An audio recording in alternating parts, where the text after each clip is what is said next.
Hi, Jim Schreiner. Welcome back. I started on this slide a couple of seconds ago, and I want to spend some time here because I think it's a pretty important slide. I talked to you earlier. I said I've only been sick twice in my life. I've had two colds. Both of them were brought on by, I call it unmanaged stress in my life. It's the most stressful times in my life. My father had died. I was under a lot of stress. Then when my wife died, I actually told myself I was going to get sick. I hadn't slept in a few days. I was I was just wore out, tired. I had the toughest week of my life, and all my friends were getting sick with a cold. I told myself, you know what, I'm going to get a cold, and I did.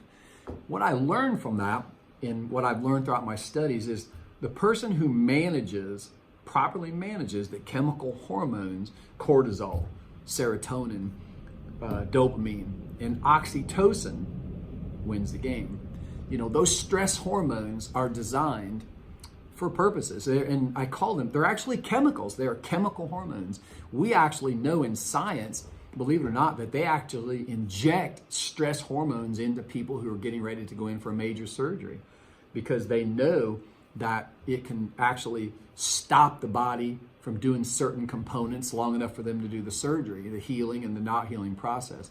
So we've got to figure out how to manage those hormones. And interestingly, we call it the fight or flight syndrome. When you're under, we all have stress, but when you're under a lot of stress and you don't properly manage it with mental thoughts, with exercise and certain things, the blood and oxygen and everything that's in your stomach, where your immune system is basically regulated and built, that blood has to go out to the body parts. It goes out to your limbs, and now it's not there to protect your immune system, to support healing.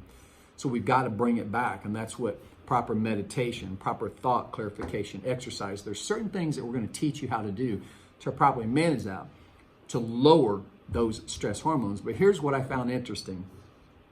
The hormone oxytocin is often called the happy hormone. Throughout my journey, and you're going to see a little 60-second video I pop up that says, have you hugged anyone today? Oxytocin, the happy hormone, has actually been proven to help people live longer. And it's actually been proven to combat the stressful hormones.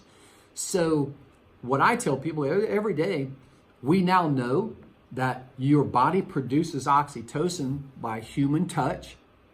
Believe it or not, sex is one of the most fantastic ways to produce oxytocin. So get in a loving relationship and have sex as often as you can because it produces high levels of oxytocin. Hug someone today, human contact, smiling. When you make someone smile, when you make someone laugh, it produces, both for you and for them, the hormone oxytocin. We call it the happy hormone, which has been proven to slow down the aging of a cell, and it has been proven to help people live longer. So produce more oxytocin by just being happy. I said earlier, Julie lived at least 10, maybe 15 years longer than experts believed. Why?